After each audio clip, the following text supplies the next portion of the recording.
일요일에 스트리밍으로 저도 같이 예배하고 하는데 한 1시간 이상 찬양하다 보면 이렇게 짧게 당황스럽네요. 한참 찬양하는 데 나오라고 그러거든요.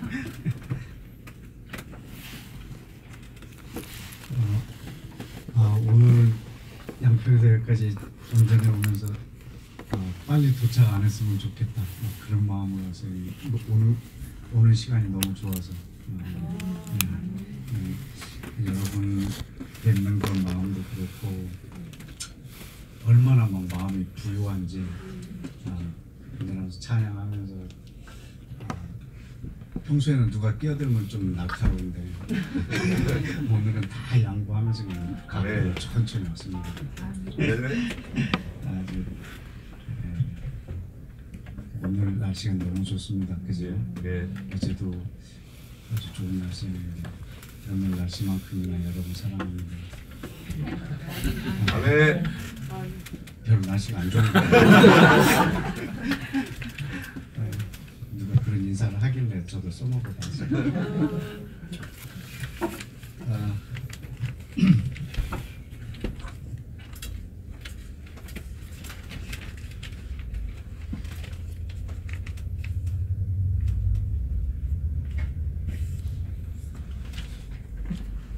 얼마 전에 어떤 분이 저한테 새 차를 한 대 선물로 사주셨어요. 그래서 제가 타던 차를 폐차를 할까? 근데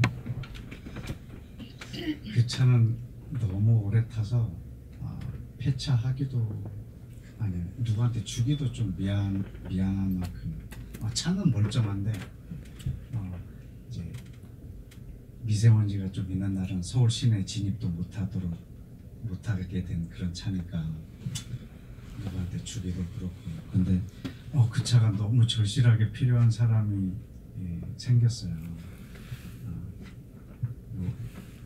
그래서 그 사람한테 차를 이걸 주려고 생각하니 또 동역자인데 이 차를 타다가 또 안 좋은 일이 있으면 안 되잖아요. 그래서 그 전체를 다 수리를 했지. 그리고 모든 오일을 다 갈고 타이어 갈고 그래서 줬어요. 돈이 많이 들었습니다. 나는 한 180 정도 이렇게 들었어요. 그렇게 해서 이제 그분에게 차를 드렸어요. 그분이 저한테 뭐라 그러냐면 송유사님 이 은혜를 어떻게 갚죠? 그러더라고. 그래서 제가 받은 은혜를 얘기해 줬어요.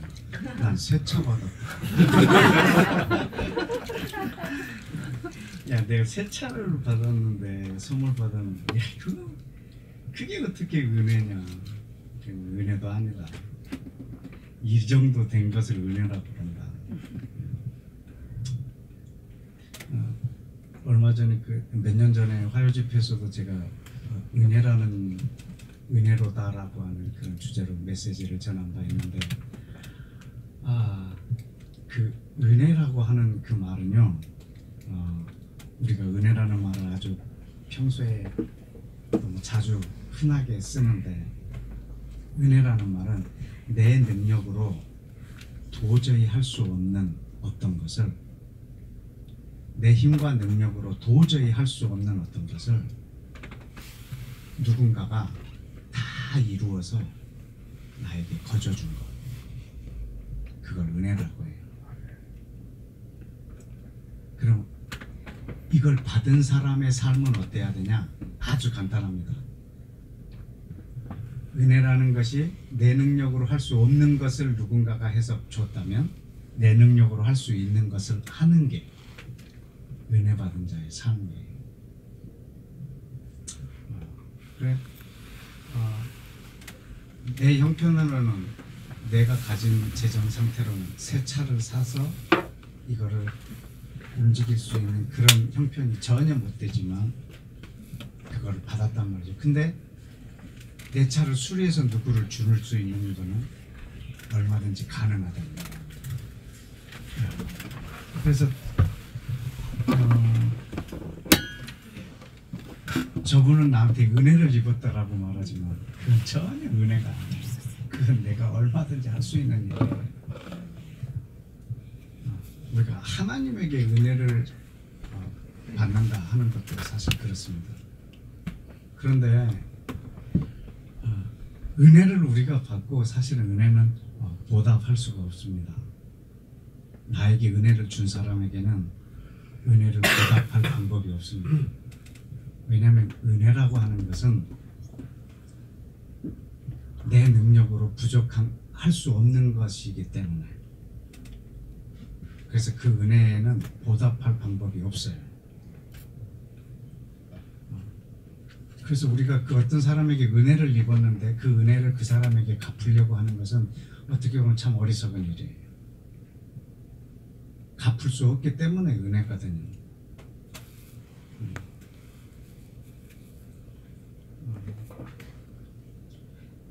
근데 그걸 갚으려고 한단 말이죠. 여러분이 하나님께 은혜를 받았잖아요. 하나님께 그걸 갚을 방법이 없어요. 만약에 여러분이 어떤 행위를 해놓고선 이것이 그분이 나에게 주신 은혜에 보답하는 행위로 했다, 그러면 여러분 대단히 착각하신 거예요. 하나님이 우리에게 준 은혜를 우리는 보답할 방법이 없어요. 그냥 그것을 받는 거예요. 은혜를 받는 거예요. 그리고 내가 할 수 있는 것을 하는 거예요. 그것이 은혜 받은 자의 삶이죠. 한 20 몇 년 전에 제가 모든 사역을 다 뭐 내가 그렇게 한 건 아니에요. 하여튼 환경이 다 그렇게 몰아갔었어요. 그래서 내가 목회자 되는 것도 스탑하고, 교회 전도사로 있던 것도 사임하고, 학교 다니고 있던 것도 자퇴하고, 그래도 가장인데 돈 버는 것도 하나도 없고 그냥 골방에 딱 들어오게 만들어놨어요.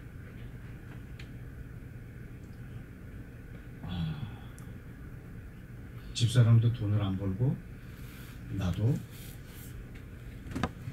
경제적인 능력은 제로. 그때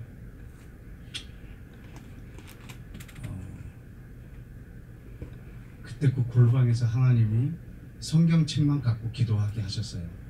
그러다가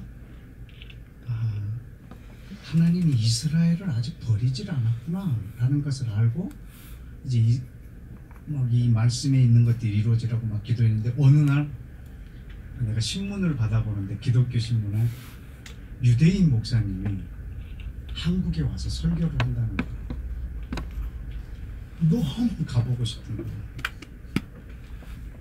골방에 있기로 하나님 앞에 작정했지만 오늘 하루는 나갔다 오고 싶은 거예요. 그런데 그때 인천에서 살았는데 거기까지 가는데 전철 비용이 1,500원이고 내려오는데 1,500원이고, 이 3,000원이 있어야 되는데 이 3,000원이 없어요 지금 우리 집에. 그래서 장롱 문 다 열어서 양복 주머니 다 열어서 혹시 눈먼 돈 몇 개 있는가, 그리고 긴 자로 장롱 밑으로 훑었어요. 혹시 그 장롱 밑으로 굴러간 뭐 500원짜리 100원짜리 있는가. 와, 정말 감사하게 1,600원이 나왔어요. 못 내려와. 올라가면 못 내려와. 그런데 고민을 많이 했어요. 이걸 갈까? 가가지고 지금 내가 골방에서 어떤 사람이냐면 가진 건 쥐뿔도 없지만 하나님의 말씀으로 열방을 통치하는 사람이거든. 이쪽 방 이쪽 벽에 각 나라 대통령 사진 다 붙여놓고 안수기도 하는 사람이거든. 내가 말이지 그 서울에 올라가고 사람들한테 차비하게 1,000원만 이거는 그냥 죽여도 못하겠는 거라. 그래서 생각을 했어요. 그때 집이 제물포 그 다음에 있는 도원역이었는데 걸어오리라. 그래서 올라갈 수 있다. 올라가가지고 그 이스라엘에서 온 목사님 통해서 참 내가 골방에서 하고 있는 이게 잘못된 게 아니구나. 나 혼자 생각이 아니구나. 그래, 네 말이 맞다. 막 너무 흥분하고 그래서 그리고 끝났는데 저 뒤편에 이렇게 뷔페식으로 쫙 음식을 차려놨더라고요. 온 사람들만. 식사비가 없었잖아. 뭘 먹어야 걸어 내려가지. 그래서 또 접시에다가 음식을 담아서 막 배불리 이렇게 먹고 있고, 두 번째 또 일어나서 접시에 또 담고 있는데 한 분이 여자분인데 내 뒤에 와서 나를 진짜 포옹하는 줄 알았어. 몰래 뒤에 딱 오더니 제 주머니에다가 봉투 하나를 싹 넣으면서 이거는요 하나님이 형제님 주시라고 해서 주시는 거니까 아무 말도 하지 마시고 인사도 하지 마시고 그렇게. 근데 이 자매 난 처음 본 자매거든. 난 그날 처음 갔으니까 거기 있는 사람 다 처음 본 사람인데 세상에 저 자매가 내 주머니에다가 돈 봉투를 넣어주는 거야. 근데 난 이게 돈이라고도 생각을 못해서 이게 뭘까라고 해서 이제 좀 이따 열어봤더니 5만 원이 그 안에 들어있는 거야. 10,000원짜리 5장. 그거는요 나한테 5만 원 이상인 거예요. 그게 5만 원으로 보일 것 같습니까? 그냥 하나님이 내가 하고 있는 모든 일에 동의하고 있다라고 하는 그냥 반증인 거예요. 아멘. 너무 기쁜 거예요. 그 다음에 제가 골방에 나온 다음에 그 모임의 리더가 돼버렸어요. 하도 열심히 거기 참여해가지고. 그래서 이제 그 자매가 내 리더십 아래에 있게 됐어요. 근데 이 자매가 형편이 너무 어렵게 됐어요. 그때도 형편이 좋은 상태로 나한테 5만 원을 준 것도 아닌데. 그래서 내가 경제적인 여건이 생길 때마다 저 자매에게 계속 도왔어요. 많이. 그때 나는 무슨 생각을 했냐면 그때 그 5만 원을 내가 갚으리라 그렇게.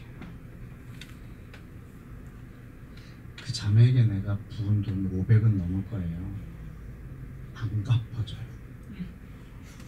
그 5만 원이 갚아지질 않아요.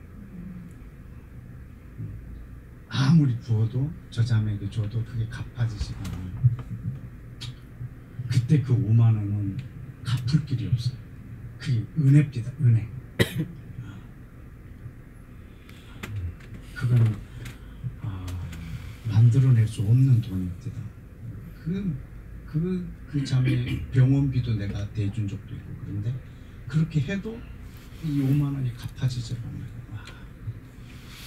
저게 은혜구나. 근데 내가 좀 어리석다고 생각을 했어요. 이걸 내가 갚으려고 했구나. 못 갚는 건데.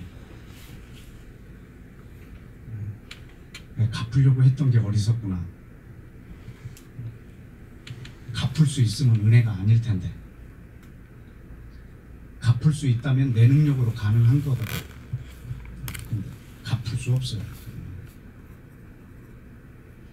주님이 우리에게 주신 은혜가 그러하던 거예요. 우리 로마서 한번 보실까요? 로마서 4장.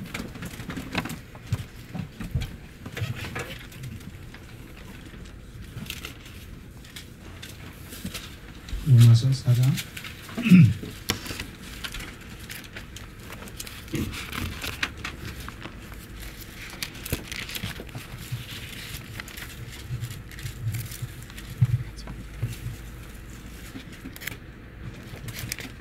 (4절) 5절 6절 3절 같이 읽겠습니다. 시작.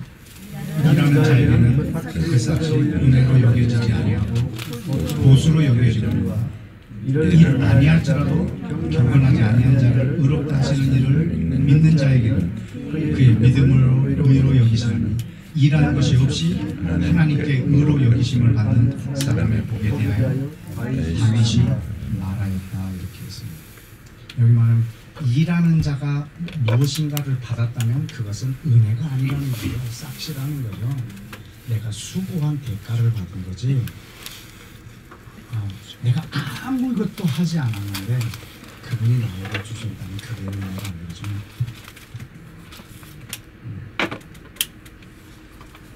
아무것도 안 했는데 줬다라는 의미보다도 아무것도 할 수 없는데 나에게 주셨다는 거죠. 이 의가 그렇습니다. 이 의는 내가 수고해서 얻을 수 있는 게 아니거든요. 그런데 그 의를 내가 아무것도 하지 않았는데 아무것도 할 수 없는데 하나님이 나에게 가져주셨다는 거죠. 이게 은혜죠. 내가 수고했는데 받았다면 그건 싹시죠. 그 은혜라고 할 수가 없는 거예요.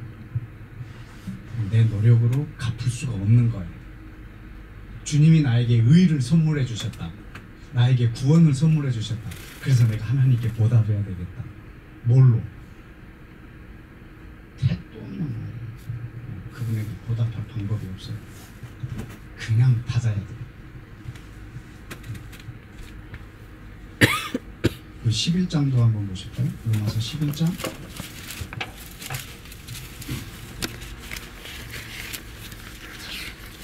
5절 6절 우리 다 같이 시작. 그런즉 이와 같이 지금도 은혜로 택하심을 따라 남은 자가 있느니라. 만일 은혜로 된 것이면 행위로 말미암지 않은 것이니 그렇지 않으면 은혜가 은혜되지 못하느니라. 아멘. 만약에 우리가 하나님의 은혜를 받았는데 그것이 내가 무엇 행함으로 받은 거라면 그건 은혜가 될 수가 없다. 내가 할 수 없는데 그분이 나에게 가져주신 거예요. 그것이 지금 이스라엘 백성의 남은 자라는 말이죠. 그건 자기의 노력으로 남은 자가 생긴 것도 아니고 하나님이 자기의 권한으로 주권으로 사람을 남겨서 자기의 뜻을 이루시겠다는 거죠. 노아 때도 그랬습니다. 왜 노아만 살렸을까? 노아는 당대 의인이었을까? 아닙니다. 성경에는 의인이라고 나왔는데 그 다음에 이어지는 말이 있습니다. 노아는 당대 의인이라 그가 하나님의 은혜를 입었더라. 그 은혜를 입어서 의인인 겁니다. 왜? 그 사람이 의인은 없나니 하나도 없기 때문에 물로 심판한 거거든요. 근데 노아가 의로웠다면 아마 물로 심판 안 했을 겁니다. 근데 노아마저도 하나님의 은혜로 의롭다함을 받은 사람이에요. 그분의 주권으로. 노아의 노력이 아니라는 거죠.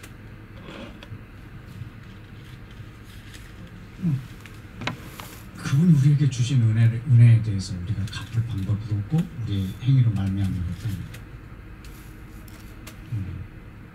제가 선교단체에 있을 때 그 포항에 우리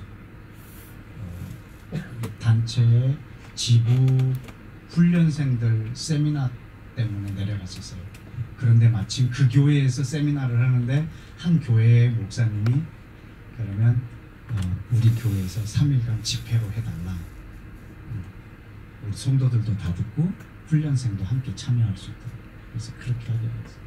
그래서 그 목사님이 그 교회 장로님을 참석하게 하셨어요. 근데 그분이 포항제철의 계열사의 사장이세요. 그분이 오늘 하루 이렇게 시간을 내서 참여하시고 나서 아주 마음에 큰 도전이 되셨는지 3일 휴가를 내셨어요. 그래서 내 집회를 처음부터 끝까지 참석하시겠다고 하고, 그리고 첫 시간 마쳤는데 그날 점심을 그분이 사셨어요.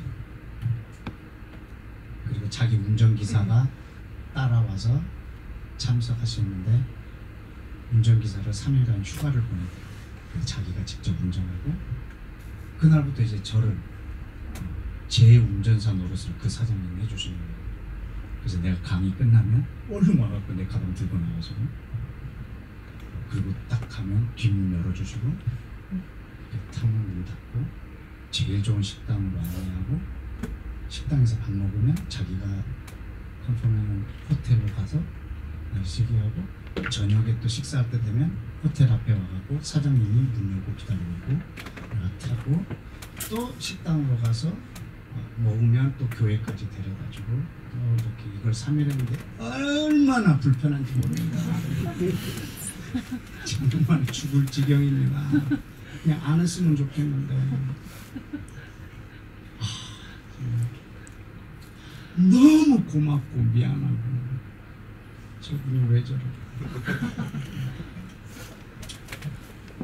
그래서 근데 진짜 고마운 게 너무 컸어요. 저분이 어떻게 저렇게까지 섬겨주실 수 있을까. 자기가 언제 이렇게 해봤을까. 기사 두고 비서 둔 사람이. 그래서 마지막 날은 제가 그래서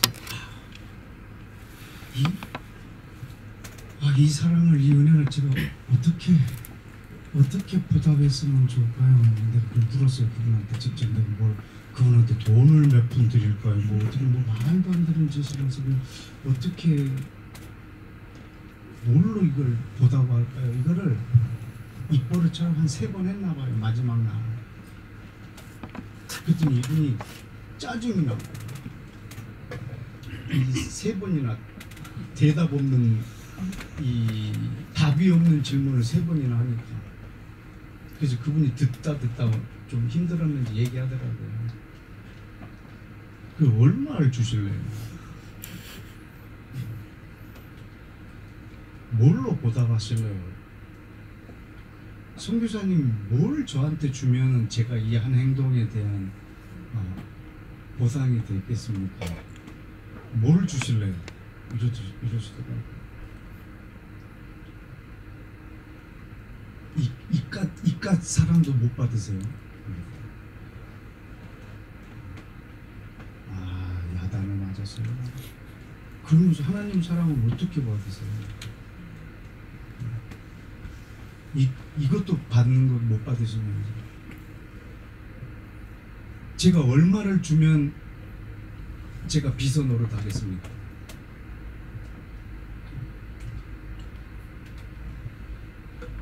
뭘 받으면 이런 짓을 하겠습니까?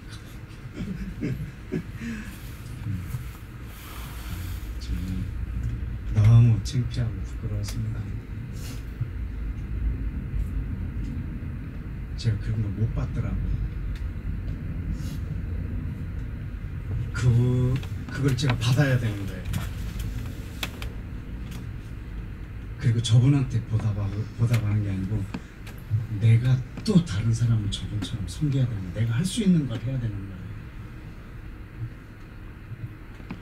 근데 나한테 이 은혜를 준 사람한테 나는 갚으려고 하는 거지. 못 갚는다고. 갚을 방법이 없다. 이걸 내가 받았지만 나는 다른 사람에게 이거를 다른 분에게 이걸 베풀고 하는 것이 바로 내가 해야 될 일입니다.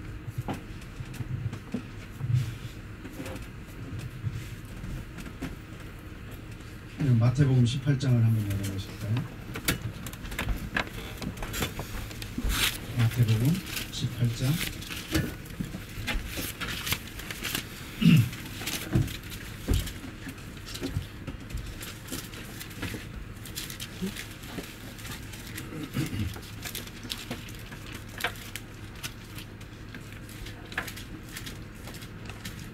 23절.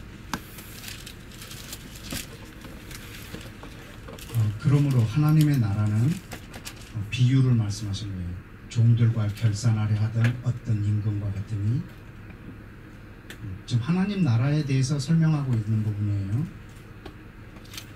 24절 결산할 때 10,000달란트 빚진 자 하나를 데려오면 갚을 것이 없는지라 주인이 명하여 그 몸과 아내와 자식들과 모든 소유를 다 팔아 갚게 하라 하니, 그 종이 엎드려 절하며 이르되 내게 참아주소서 다 갚으리이다 하거늘 그 종의 주인이 불쌍히 여겨 놓아보내면 그 빚을 탕감하여 주었더니 그 종이 나가서 자기 100데나리온 빚진 자고 동료 한 사람을 만나 붙들고 목을 잡고 이르되 빚을 갚으라.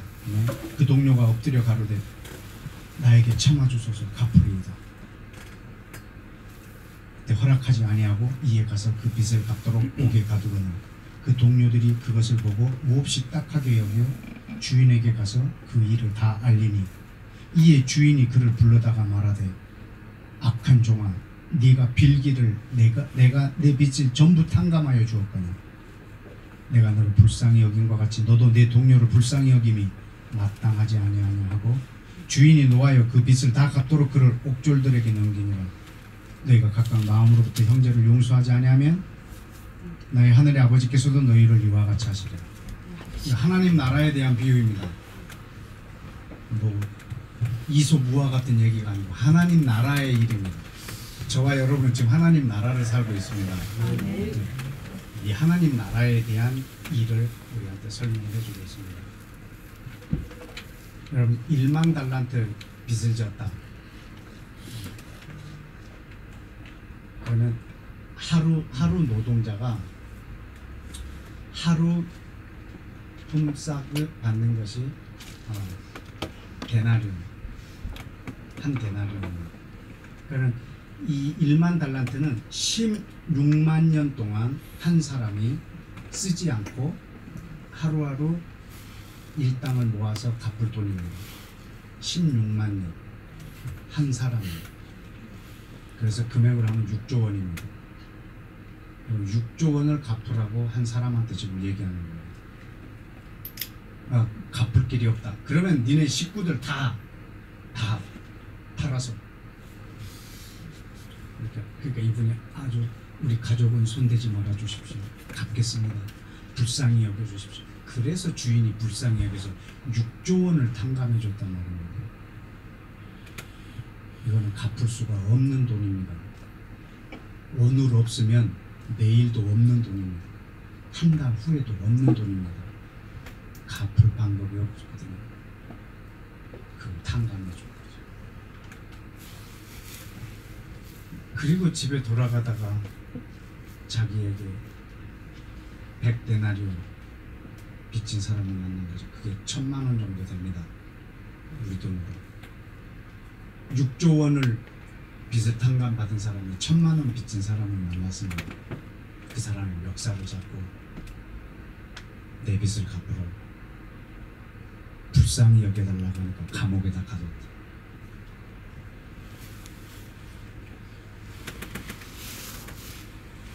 그거 근데 가능한 일이에요. 괜찮아요. 뭐 그렇게 해도. 왜냐면 저 사람이 빚을 졌기 때문에. 누구도 그걸 비방하지 않아요. 왜? 저 사람이 1000만 원을 빌려고 안 갚았으니까 당연히 그렇게 해야죠. 그런데 6조 원 탕감해 준 사람한테는 얘기가 달라집니다. 이 사람한테는 얘기가 다릅니다. 그러니까 시작할 때 얘기했던 것처럼 제 차를 제가 한 돈 200만 원 가까이 들여갖고 고쳐서 저 사람에게 줬잖아요. 그러면서 제가 300을 받은 거예요. 예를 들어서 말입니다. 차값, 고침 비용, 인건비 그래서 사람들은 괜찮다. 네가 수리를 200만 원이나 수리를 했으면 뭐 그 정도 받는 거 뭐 잘 받았네. 괜찮네. 라고 할지 모르지만 나에게 새 차를 선물해 준 사람한테는 저건 아닌데 라고 하지 않겠어요?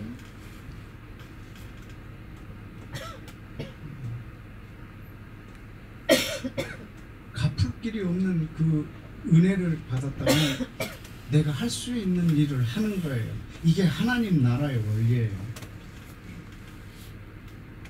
우리는 저 사람에게 나에게 은혜를 베푼 사람한테 보답할 방법이 없습니다. 우리는 근데 자꾸 보답하려고 그래요.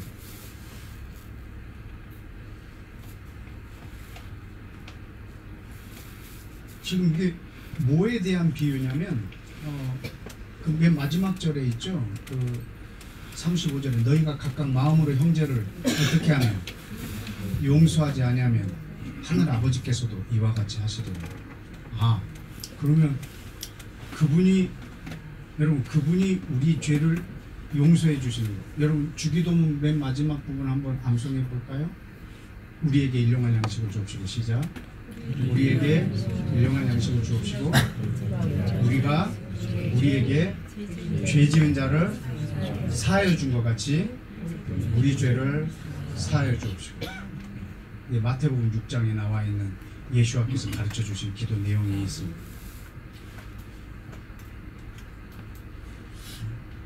여러분, 그분이 내 죄를 사하여 주셨다. 이거는 내가 뭐 했기 때문에 사하여 주신 건가요? 은혜예요. 그 죄 사함을 받기 위해서 내가 할 수 있는 게 없어요. 사망이에요. 싹슨. 죄의 싹슨 사망이에요. 그렇기 때문에 그 값을 치르려면 그냥 내가 죽어야 되는 거예요. 이 목숨뿐만 아니라 내 영혼이 죽는 거예요. 그게 내 죄의 값이에요. 그것을 내가 지불해야 돼요. 근데 그거를 지불하려고 하는데 그걸 지불하면 정말 나는 절망해요. 그런데 그걸 탕감해 준 거예요. 근데 우리는 정말 같잖아요. 뭐라고 하는 줄 아세요? 회개했기 때문에 용서해 줬대. 이런 싸가지 없는 놈이 있어. 내가 회개했기 때문에 용서해 줬대. 아닙니다. 회개해서 용서받은 것 자체가 은혜입니다. 죄 용서의 조건은 회개가 아니에요. 그분이 내 죄를 사해 주시는 것이 은혜예요. 그럼 그 은혜를 받았다면 나는 어떻게 해야 되는 거죠? 사람을 용서하라는 거예요. 이것이 하나님 나라의 원리니까. 하나님 나라의 비유입니다. 그래서 내가 용서한 것처럼 주님 내 죄를 용서해달라고. 마치 그것이 하나님이 나를 용서하는 것이 내가 용서하는 것에 대해 용서가 전제가 되는 것처럼 이렇게 지금 여기서 말하고 있을 정도로 그것을 중요하게 여기고.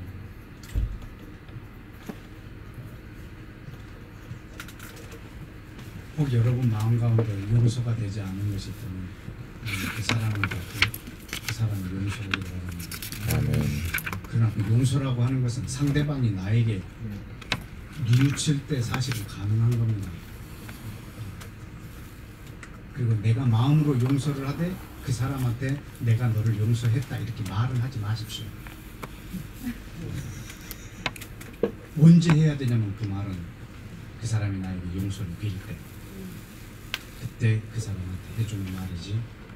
저 사람은 그 죄에 대한 자각도 없고 뉘우칠 마음도 없고 용서를 빌 마음도 없는데 가갖고 나는 너를 용서했다. 그 웃기는 거예요. 또 고맙다. 고맙지도 않아. 자기가 잘못한 것도 모르는데. 그러나 그 사람에 대한 막 분노를 갖고 있으면 망패롭거든. 그러니까 용서를 빨리 해버리시고 그 사람한테는 절대로 숨겨야 되는 거야. 내가 너를 용서했다는 거. 그 사람이 알 때 그 사람을 용서를 그렇게 하는 거죠. 그 밀양이라는 영화 있잖아요. 어떤 범죄자가 자기 아들을 죽였어요. 그래서 이 여자는 매일 교회 가서 예배를 드리는데 용서하라는 설교를 많이 들은 거예요. 결국 감옥에 가갖고 그놈한테 가서 얘기하러 간 거야. 오늘 내가 용서한다고. 전도연이라는 여자가 가가지고 내 아들을 네가 죽였지만 내가 용서한다. 그러니까 뭐라는 줄 아세요? 이 사람이 감옥에서 나는 하나님을 이미 용서했습니다. 좀 화가. 내가 널 용서 안 했는데 누가 널 용서해? 그래갖고는 이 여자가 더 망가져버리는 거죠. 왜냐면 이 사람은 감옥에서 예수님을 영접해갖고 용서를 받아버린 거야. 이 사람이 용서도 안 했는데 말이지. 진짜 그 사람이 용서를 받았다면 내가 용서를 빌 사람한테 용서를 빌어야 되는 거지. 그때 해주는 게 용서지. 자기가 뭘 잘못한 지도 사과할 마음도 없는 사람한테 용서를 해줄 수는 없는 거잖아요. 그러나 여러분 마음에는 그 용서를 가지라는 거예요. 오늘은 뭐 용서에 대해서 말하고 싶어서 말한 것이 아니고 그분의 은혜와 내가 할 수 있는 일을 지금 말하려고 합니다. 죄사함이라는 내가 은혜를 입었다면 나는 내가 용서할 수 있는 사람을 용서하는 거죠. 그게 너무 크니까 말이죠.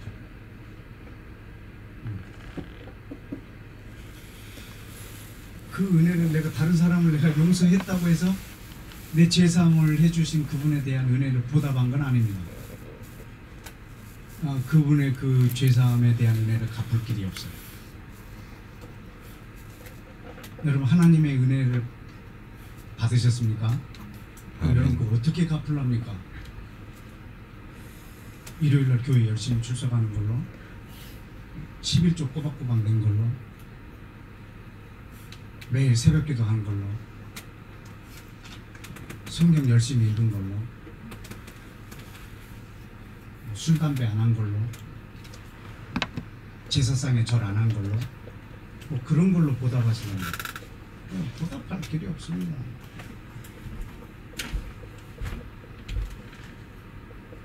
그분의 은혜를 받았다면 우리는 다른 사람들을 사랑하는 것입니다. 그래서 우리 은혜 받은 자의 그런 삶입니다. 오늘은 기차를 타고 그때 새마을호 지금 KTX 전에 새마을호 타고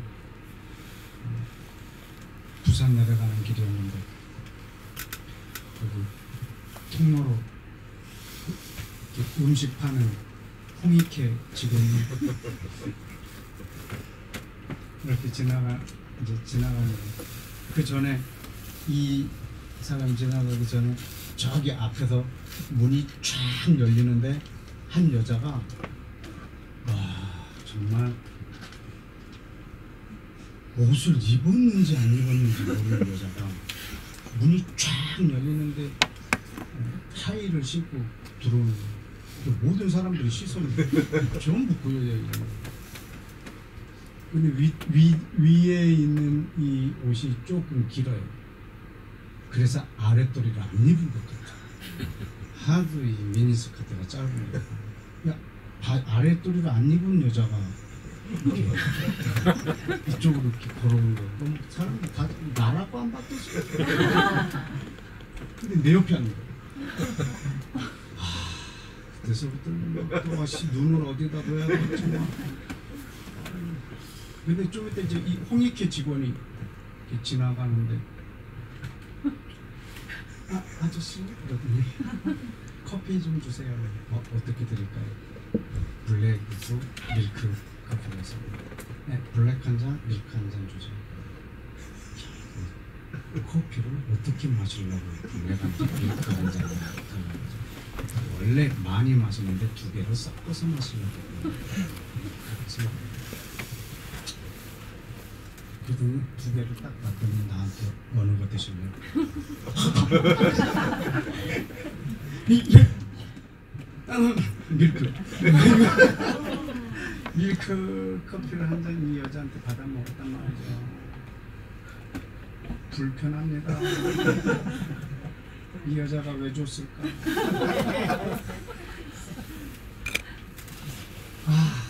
왜 줬을까 이걸 아무 이유 없이 이 커피를 왜 줬을까? 너무 불편해서 대전쯤 왔을 때 또 홍익회 직원이 지나가거든요. 그 비스켓하고 뭐하는 거 비슷하게 한번 드렸어요. 감사합니다. 그제서 제 마음이 편하더라고요. 갚았거든.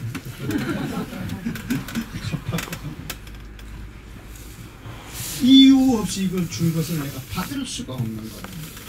너무 불편해요. 불편하죠. 갚아야 편하죠. 그래서 사갔구나. 저도 그제서야 마음이 편합니다. 내가 하나님께 요 따위로 하고 살았다. 하나님 앞에 내가 이 따위로 살았다. 와, 그날 그 기차 안에서 그 여자 때문에 묵상한 게 얼마나 큰지 모릅니다. 저는 아까는 왜 그렇게 불편했을까? 지금은 왜 편할까? 갚았구나. 그래서 편하구나. 아까는 왜 불편했지? 저 여자가 나한테 커피를 사줄 이유가 눈꼽만큼도 없어요. 그런데 주었어. 그래서 불편하구나. 하나님이 나에게 은혜를 줬어. 구원을 줬어. 불편합니다. 왜 줬을까? 왜 나를?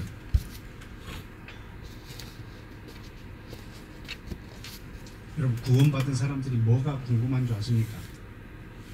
조선시대 때 살았던 우리 민족은 어떻게 됐을까? 이게 궁금합니다. 그때 우리나라에 복음이 전해지지 않았는데 그때 죽었던 심청이는 어떻게 됐을까? 심청이는 구원 받았을까? 부모에게 그렇게 잘하는 거. 이런 생각.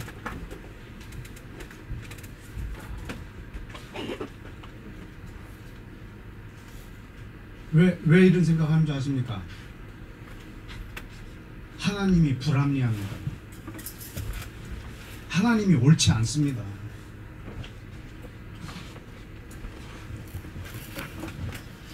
하나님, 당신 옳지 않습니다. 우리 조선시대 때 사람들은 어떻게 된 겁니까? 막 이걸 묻는 거죠. 아주 사악한 질문입니다.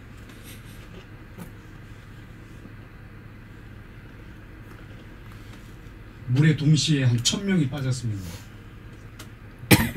헬기가 와갖고 밧줄을 내려서 그 중에 한 명을 구했습니다. 이 사람이 구조를 받았습니다. 살았습니다. 방송에 나왔습니다. 분이 났습니다. 왜 나만 구했냐. 나머지 왜 990명은 안 구했냐고 막 화가 났습니다. 이 사람은 그 990명 앞에 머리를 숙여야 합니다. 그때 밧줄이 나한테 와서 나를 구원해 준 것에 대해서 정말 미안하고 감사하다.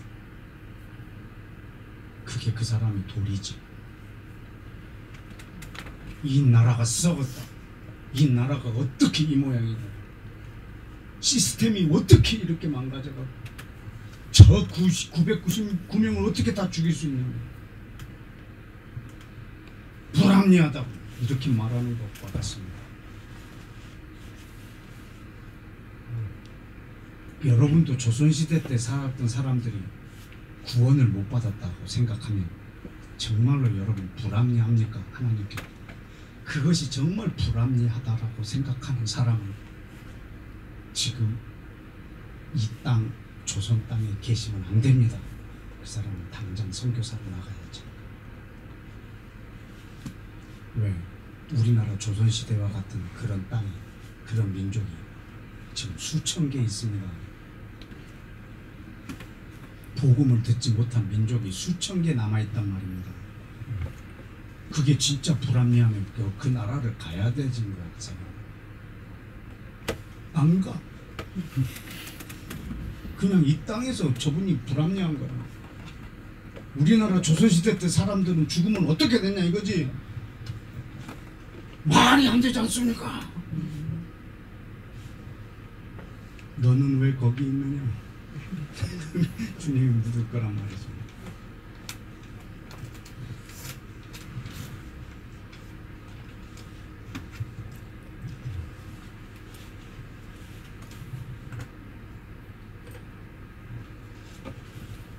그분이 우리를 구해주신 건 정말 은혜입니다. 그것에 대하여 우리가 갚을 방법이 없습니다. 그건 그냥 전적으로 은혜입니다. 그 은혜를 주신 분한테 우리가 대들 수가 없습니다.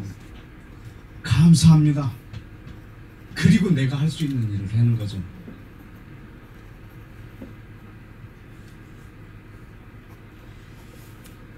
그게 그 은혜를 받은 사람이에요. 사람 노릇이죠.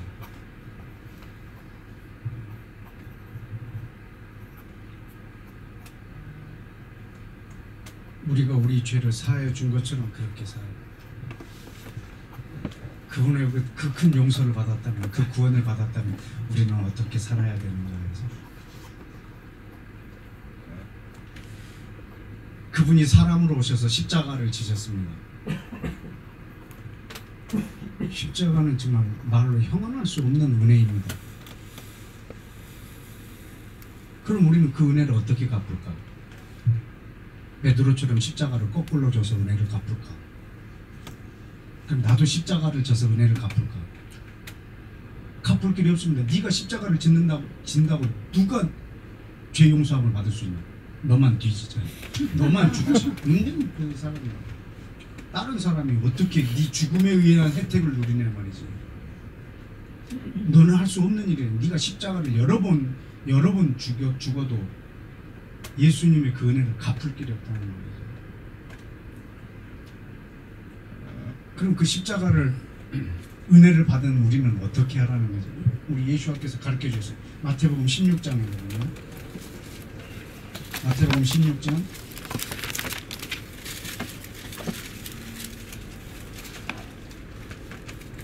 21절 우리 다 같이 읽을까요? 시작. 이때로부터 예수 그리스도께서 자기가 예루살렘에 올라가 장로들과 대제사장들과 서기관들에게 많은 고난을 받고 죽임을 당하고 제3일에 살아나야 할 것을 제자들에게 비로소 나타내시니. 자, 이 십자가를 이렇게 질 것에 대해서 얘기했을 때 그의 베드로가 22절에 말합니다. 예수를 붙들고 항변하여 이르되 주여 그리 마옵소서. 그런 일은 결코 주께 일어나지 않을 것입니다. 그때 23절에 예수께서 돌이켜 베드로에게 이르시되 사단아 내 뒤로 물러가라 하시고 24절 다 같이 읽습니다. 시작. 예수께서 제자들에게 이르시되 누구든지 나를 따라오려거든 자기를 부인하고 자기 십자가를 지고 나를 따를 것입니다. 그러면은 십자가의 은혜를 받은 사람이 보답해야 될 것은 예수님처럼 십자가를 지는 게 아니고 자기 십자가를 지는 거죠. 내 십자가를 지는 것이 나를 위하여 십자가를 지신 저분의 은혜에 보답하는 길이에요. 여러 번 이야기했지만 자기 십자가는 나에게 지금 고통이 있는 문제가 내 십자가가 아니고요. 내 인생의 목적이 내가 아닌가. 그게 내 십자가입니다. 여러분, 예수님은 하나님이 사람의 몸으로 오신 분이세요. 그 정도면 이분의 인생의 목적은 자기 자신이어야 합니다. 육체로 온 이분의 목적이 자기 자신에게 있어야 합니다. 그런데 그분은 그것까지 내려놓으셨습니다. 인류를 위하여서. 그리고 모든 제자들에게 얘기합니다. 자기 십자가를 지고 나를 따르라. 누구라면? 나의 제자라면. 자기를 위하여 살지 않는다. 그것이 저 십자가의 은혜를 받은 사람의 삶이에요. 고린도 후서 5장을 좀 한번 열어보십시다. 고린도 후서 5장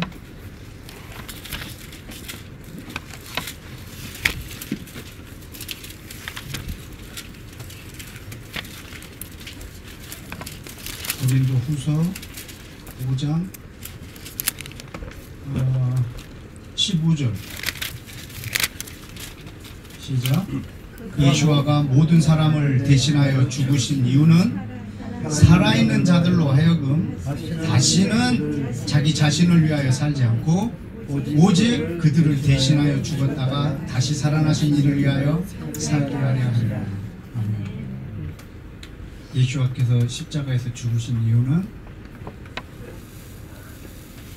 우리로 예수님 때문에 살아난 우리들이 다시는 자기 자신을 위하여 살지 않고 십자가에서 죽었다가 다시 살아나신 이를 위하여 살게 합니다. 십자가에 죽었다가 다시 살아나신 이가 누군지 아십니까? 여러분 예수와로 알고 계시죠? 맞습니다. 그런데 예수와의 다른 이름이 있습니다. 것이 교회입니다. 예수님은 자기 몸이 죽고 교회로 부활하셨습니다. 그래서 그는 교회의 머리가 되셨고 온 유대인과 이방인들이 그분의 몸이 되고 그래서 다시 예수님의 몸을 이루십니다. 이것이 그분이 죽고 부활하게 한 몸입니다. 그래서 우리가 무엇을 위해서 사는 것이 십자가를 지신 예수와를 위해서 사는 거냐면 바로 이 몸된 교회, 이 하나님의 나라를 이루는 것이 그 십자가의 은혜를 받은 사람의 삶입니다.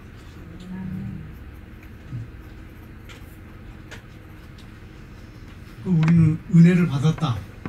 그럼 그 받은 걸로 끝이 아니라 내가 할 수 있는 일을 하는 거예요. 예수님이 나를 십자가에서 나를 구원해 주셨다. 그래, 그럼 네 목적은 뭔데? 인생의 목적은? 구원받는 거예요. 아니, 예수님이 너를 십자가에서 구원해 줬다고. 그러면 네 인생의 목적이 뭔데?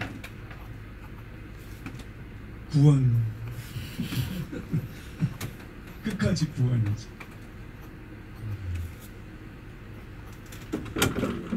더 쉽게 말할까요?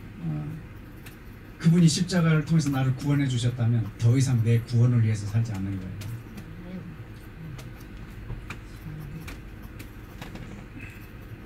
이제는 나를 위해서 살지 않고 모든 사람을 위해서 살고 하나님을 위해서 사는 거예요. 하나님 나라를 일단 위해서 사는 거예요.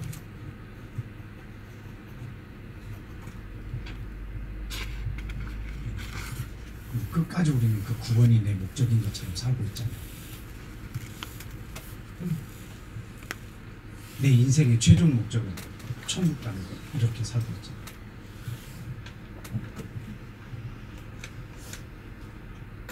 아니면 주님께서 우리에게 그렇게 큰 은혜를 주신 이유는 모든 사람을 위해서 살라.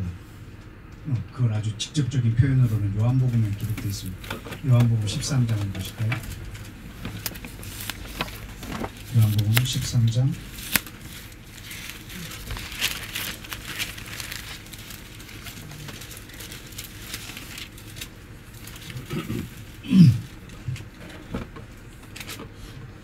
34절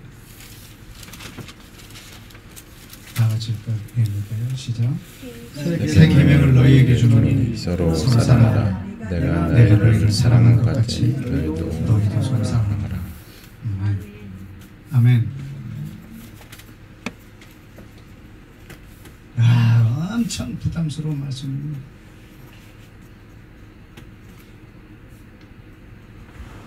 내가 너희를 사랑한 주님이 나를 사랑한다는 거 이해가 안 됩니다. 사실. 내가 주님을 사랑하는 건요 너무 이해가 잘 돼요. 제가 주님을 사랑하는 건 너무 당연해요. 왜냐하면 저분은 사랑받기 합당하고 또 나한테 필요한 게 저분한테 다 있고 그래서 난 저분을 사랑하지 않을 이유가 없어. 그래서 내가 저분을 사랑하는 게 결코 이상하거나 놀라운 일은 아니에요. 근데 진짜 놀라운 건 저분이 나를 사랑한다는 거죠. 뭐 나온다고? 뭐 하려고? 그분이 나를 사랑한 것처럼 너희도 서로 사랑하고 이유 뭐 때문에 나를 사랑하실까? 하나님이 말이지. 뭐가 부족해서 나를 사랑하실까? 그 큰 사랑을 우리에게 주셨다니 우리가 해야 될 일은 서로 사랑합니다. 그게 그 사랑을 받은 사람의 삶이에요. 하나님한테 내가 사랑을 받았다. 하나님께 이걸 보답해야겠다. 그런 생각으로 헌금을 한다거나 일요일날 교회를 출석한다거나 어떤 행동을 한다거나 하는 것은 굉장히 오만방자한 행동입니다. 갚을 길이 없습니다. 그것으로 결코 그분의 사랑이 보답이 안 되기 때문에 그렇습니다.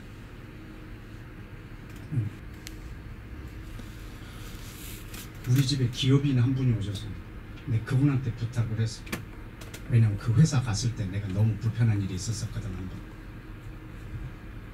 당신 식사할 때 기도하지 말라고 했어요. 속으로 혼자 밥 먹을 때는 반드시 해요. 다 같이 먹을 때 식사기도 하지 마라. 난 예수 믿고 있는데 나도 불편하다. 직원들은 얼마나 불편하면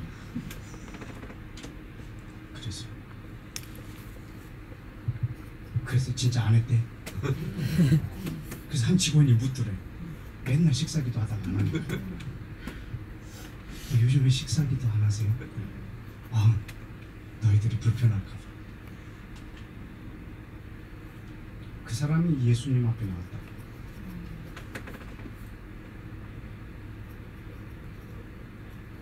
그 친구가 그 다음번 모임할 때 왔다고.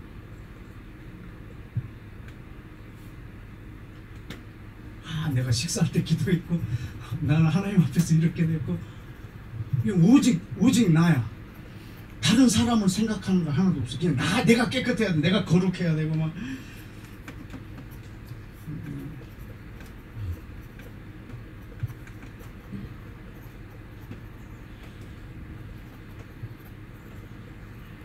제가 동창회 회장이 됐잖아요. 지지난주 금요일날 강남에서 모였어요. 그래서 장소도 내가 잡았어요. 제가 장소 정하러 다니는 거 회장이 됐어요. 제가 술집 찾아다니는 거죠. 왜냐면 동창회로 술집에서 하니까. 근데 우리 인원이 모일 정도 되는 술집이면요 되게 커야 돼요. 우리만 있는 게 아니고 다른 사람들도 많이 있지. 제가 회장이니까 건배사를 해야 됩니다. 모임에 우리.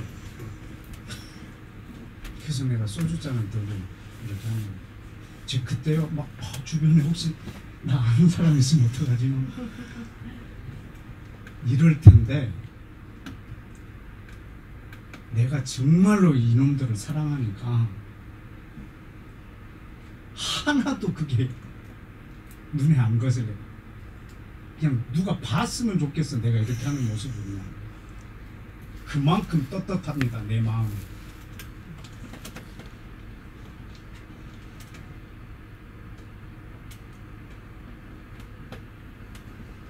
여러분한테 지금 술을 마음 놓고 마시라고 말하고 있는 게 아니고요.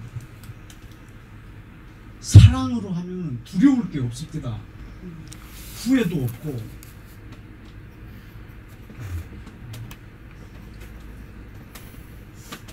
오직 나를 그냥 정결하게 하고 나를 깨끗하게 하는 오직 여기에밖에 관심이 있는 거예요. 모든 사람을 사랑하는 거예요. 여러분 이것이 아주 여러분에게 그냥 체질이 되기를 축복합니다. 다른 사람을 먼저 생각하고 사랑하는 거.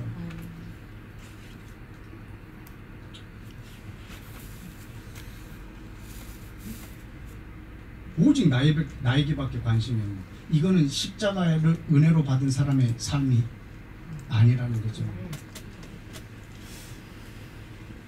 더 이상 나를 위해서 살지 않는 거죠.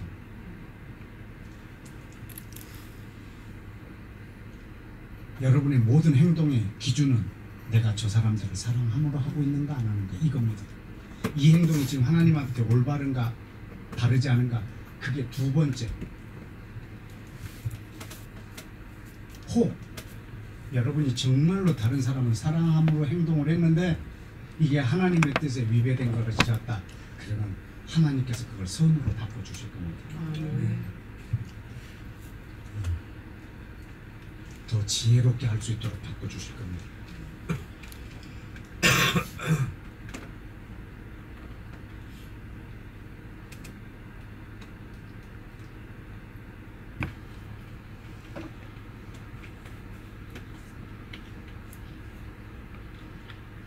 예수와를 믿는다는 건 격리되는 게 아닙니다. 분리되는 게 아니고. 예수님도 제자들을 위해서 기도할 때 하나님 이들을 따로 떼거나 따로 그냥 부름받거나 올라가게 하는 게 원하는 것이 아니라 저들이 이 땅에서 투쟁하고 싸우고 악과 싸워서 이기는 것을 원한다. 그렇게 해달라고 예수님도 요한복음 17장에서 기도하시는 거죠. 저와 여러분들 그렇게 땅에서 그렇게 사시기를 축복합니다. 아멘. 우리 로마서에 있는 말씀으로 좀 이렇게 좀 연결을 해볼까요? 로마서 15장.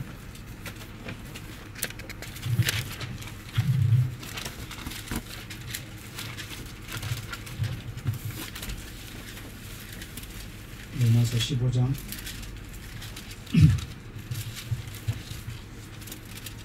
26절, 27절입니다.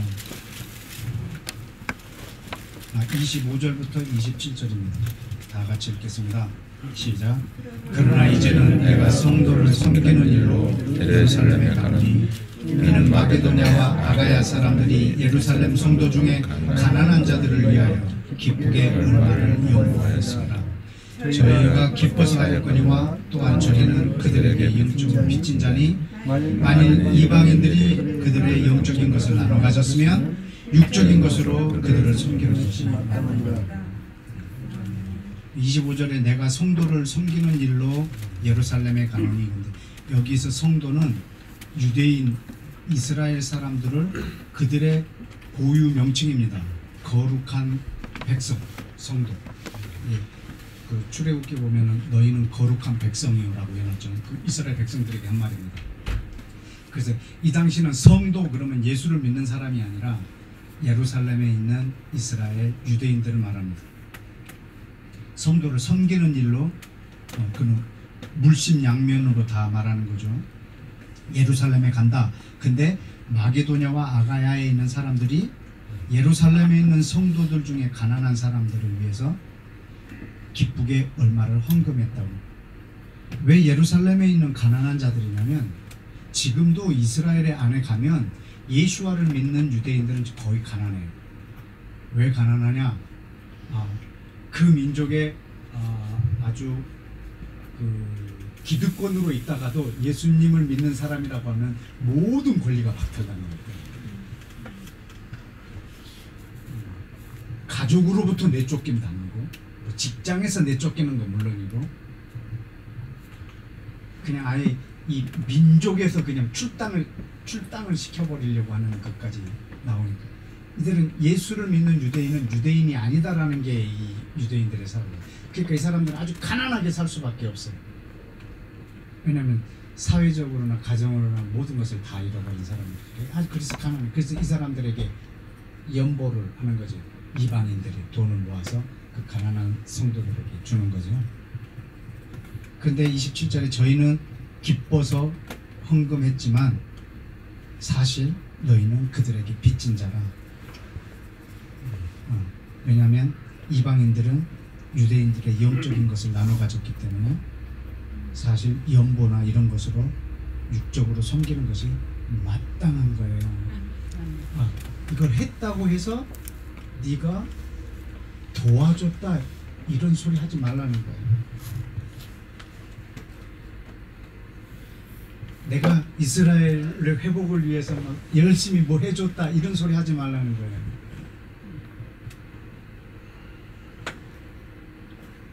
마땅한 건데 그 영적인 것을 나눠 갖는다는 것은 은혜입니다. 은혜.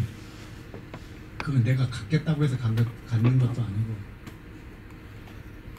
이스라엘 저 사람들이 선택해서 우리를 주려고 했던 것도 아니고 하나님께서 이방인에게 은혜를 베풀려고 이스라엘을 택했고 쟤네를 넘어뜨렸다. 그래서 그것을 받은 우리 이방인들은 은혜를 입은 거예요. 19절 그러면 내 말이 저 가지들이 꺾여진 것이 나로 접붙임을 받게 하려 함이냐? 그렇다. 어떻게 그러냐? 11절 그러므로 내가 말하노니 그들이 회복될 수 없을 만큼 실족했느냐? 그럴 수 없다. 그들이 넘어짐으로 구원이, 영광이, 언약이, 그리스도가 하나님의 누구에게 갔다고? 이방인에게 갔다. 그래서 이스라엘로 이제 시기가 일어나게 하고 있다. 여러분 이 은혜가 지금 우리한테 고스란히 와 있습니다. 이 영적인 것을 저들이 지금 우리랑 이렇게 나눠 가졌습니다. 이건 내 선택도 아니고 유대인의 선택도 아니고 이방인의 선택도 아니에요. 하나님이 열방에 준 은혜예요.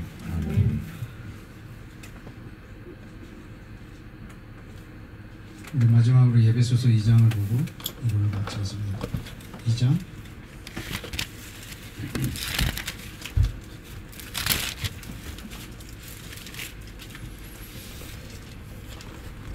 자, 11절에 그러므로 생각하라 너희는 육체로 이방인이고 그리고 너희는 무할례 당이다.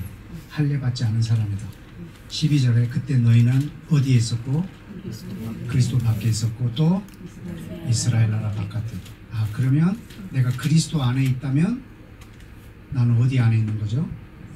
이스라엘 안에 있는 거죠.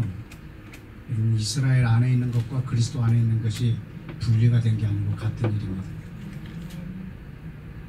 내가 그리스도 안에 있으므로 이스라엘 안에 있게 됩니다. 그래서 뭘 하게 되냐면 뒤에 3장 6절에 이방인들이 복음으로 말미암아 그리스도 예수 안에서 유대인과 함께 뭐가 되고 상속자가 되고 함께 지체가 되고 함께 약속에 참여한 자가 되고. 여러분 이렇게 영적인 것을 우리가 나눠 가졌습니다. 이건 하나님의 어마어마한 은혜입니다. 아멘. 네가 이걸 가졌다면 유대인들에게 뭐 갚을 길이 있을까 없을까?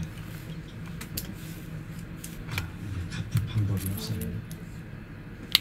뭘 해놓고 은혜에 보답했다라고 말한 것은 내가 그 포항제철 계열사 사장님에게 했던 짓과 똑같은 짓입니다.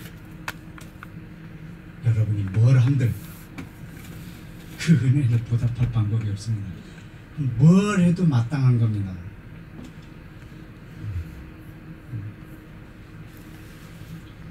그 3박 4일 동안 그분이 나에게 포항제철 계열사 그 사장님이 그 비서 노릇을 해준 것을 맨 마지막에 제가 밥 한 끼를 사주고 막 뿌듯해하는 거. 이러니까 조금 뭘 갚은 것 같네요. 아주 이런 지랄 아니 이런 소리를 하는 거죠. 아주 기른 짓이죠. 이건 말도 안 되는 거죠. 우리는 저들에게 무엇을 한들 갚을 길이 없습니다. 예수아와 이스라엘은 성경에서 분리가 될 수 있는 하나입니다. 아멘. 예수님이 죽음으로 우리가 구원을 얻은 것과 이스라엘이 넘어짐으로 우리가 구원을 받은 것이 하나의 사건이기 때문에 그렇습니다. 예수님의 십자가에 우리가 뭘로 보답이 됩니까? 유대인이 저 역사 속에서 저 고통받고 넘어진 것이 우리의 무엇으로 보답이 되겠습니까? 그럼 우리가 할 수 있는 일을 하는 것입니다. 내 시간을 드리는 것. 영적인 걸 나눠 가졌지만 육적인 걸로 하는 거죠. 내가 무릎을 꿇고 기도하는 것, 저들을 마음으로 사랑하는 것, 시간을 내서 섬기는 것, 때로는 물질로 저들을 위해서 헌금하는 것, 유대인들이 고토로 돌아오는 회복을 위해서 내가 헌금도 하는 것. 이것은 내가 할 수 있는 일들입니다. 영적인 것을 나눠 갖는 것은 내 힘으로는 불가능합니다. 그래서 은혜입니다. 그러나 내 시간을 드리는 것, 내 물질을 드리는 것, 이거는 얼마든지 가능한 일입니다. 내가 할 수 있는 일을 하는 것입니다. 내 기도의 시간에 저들을 주님 앞에 아뢰는 것, 예루살렘의 회복을 위하여 기도하는 것, 이스라엘의 그 회복과 평화를 위해서 기도하는 것, 내 시간과 마음을 들여서 기도하는 것, 이거는 아주 그걸 해놓고 여러분이 뿌듯해하거나 자랑스러워하지 마십시오. 너무나 당연한 겁니다. 안 하는 놈들이 배움 망덕하는 거지, 여러분이 한 것은 뭐 했다고 여러분 뻐길 것이 눈꽃만큼도 없습니다. 너무 당연한 거예요.